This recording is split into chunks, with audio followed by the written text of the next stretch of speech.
Let's go Ravens! What if one of the biggest problems holding the Ravens back over the past few seasons had nothing to do with talent? What if the issue wasn't the players on the field, but the mindset behind the defense? A former Ravens player has now shared comments that are fueling one of the biggest conversations surrounding Baltimore this offseason, and his words seem to confirm something many fans have been saying for years. According to him, the defensive philosophy has changed dramatically, and if those changes translate onto the field, this defense could look completely different in 2026. Even more interesting, these aren't just opinions coming from fans watching games on Sundays. They're observations coming from someone who was actually inside the building, experienced the previous system firsthand, and now believes the Ravens are moving in a much more aggressive direction. But before we continue, make sure you've already hit that like button if you believe this defense is finally ready to play with the aggression Ravens fans have been waiting for. And I want to see the optimism from Ravens Nation in the comments. Type, "Go Ravens!" It's time to attack every snap. Now let's get straight into today's story. One of the strongest themes emerging from the latest discussion is the belief that the Ravens' defensive identity is undergoing a significant change. The conversation centers around comments made by Mike Green, who explained that the current philosophy encourages defenders to attack instead of simply containing opposing offenses. According to Green, last year's approach was much more conservative, while the new system is giving pass rushers greater freedom to use their best moves and aggressively pursue the quarterback. Those remarks immediately caught attention because they echoed concerns that many observers had expressed while watching the Ravens over the past several seasons. The analysis argues that Baltimore often appeared to react to offenses instead of forcing offenses to react to them. Rather than dictating the action, the defense frequently seemed focused on containing plays and waiting for opponents to make mistakes. Now, based on Green's description, that mentality appears to be changing. Green also highlighted the talent currently available in the pass rushing room, mentioning players such as Tavius Robinson, Trey Hendrickson, and others while discussing why this more aggressive philosophy could be so effective. His confidence wasn't based solely on scheme changes but also on the personnel that will be executing them. The expectation is that allowing these pass rushers to attack more freely could unlock another level of production from the defensive front.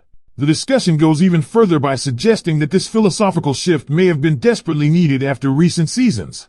It argues that Baltimore too often allowed opponents to remain in games instead of finishing them off early. Rather than maintaining relentless pressure, the team was described as becoming conservative at critical moments, something the analysis believes contributed to several disappointing outcomes. Another major point raised involves the impact of previous defensive leadership. The conversation reflects on how several established defenders appeared less productive under the former system and questions whether coaching decisions played a significant role in those declines. The suggestion is that a more aggressive approach could allow talented players to perform closer to their full potential instead of being restricted by a conservative philosophy. Perhaps the biggest takeaway isn't simply that the scheme has changed. It's that someone who experienced both environments firsthand is describing a completely different mindset. Instead of emphasizing containment, the message now is simple: attack the quarterback, trust your ability, and allow the defense to dictate the game rather than react to it. If those words translate into results once the season begins, Ravens fans could be watching a defense with a very different personality than the one they've seen in recent years. One of the most interesting parts of this entire discussion is that it wasn't based solely on outside observations. What gave the conversation so much weight was hearing Mike Green describe the difference himself. Instead of simply saying the defense would improve, he explained how the mentality has changed. The emphasis is no longer on sitting back and containing plays. Instead, defenders are being encouraged to attack, trust their instincts, and get after the quarterback.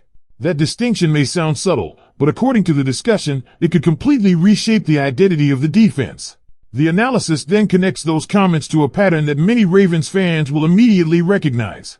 Over the past several seasons, there were numerous games in which Baltimore appeared to have control before momentum suddenly shifted.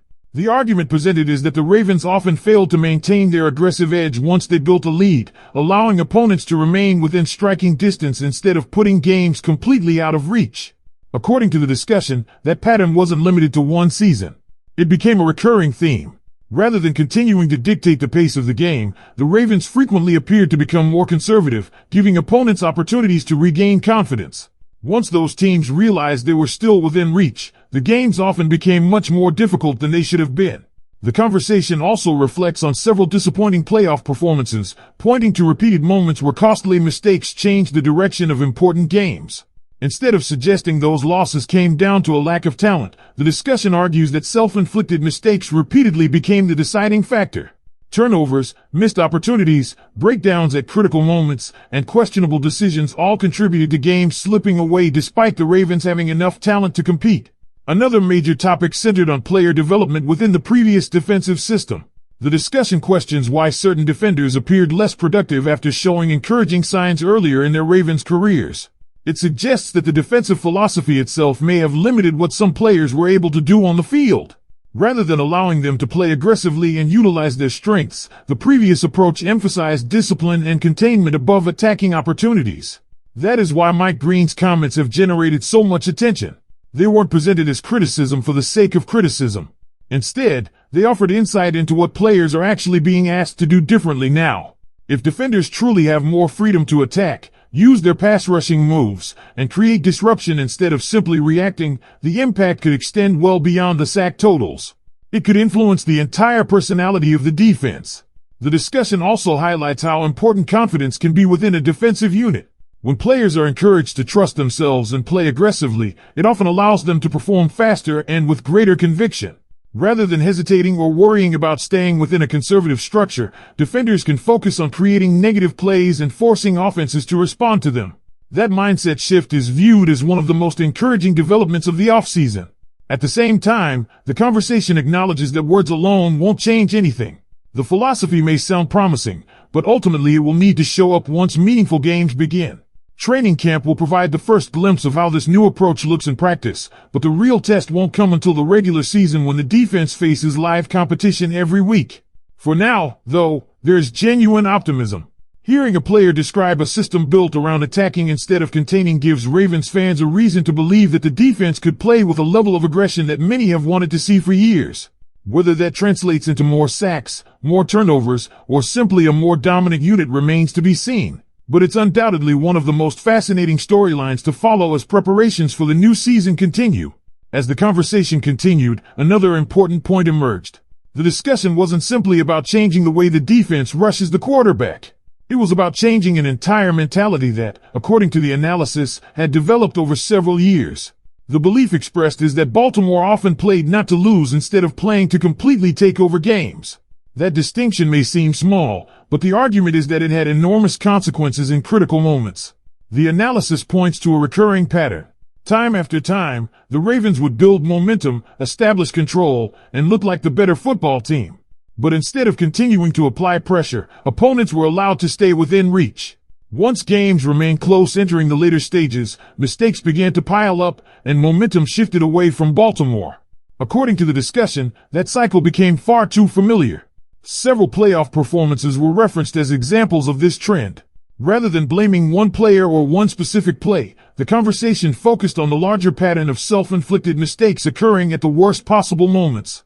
The point wasn't that every loss happened for the same reason, but that similar issues repeatedly surfaced whenever games became the most important. That is why hearing Mike Green describe the new philosophy carried so much significance. His comments weren't presented as a criticism of individual teammates. Instead, they described a system that encourages defenders to create pressure rather than simply react to what offenses are doing. According to the discussion, that proactive mindset could be exactly what the Ravens have been missing. The conversation also explored how coaching influences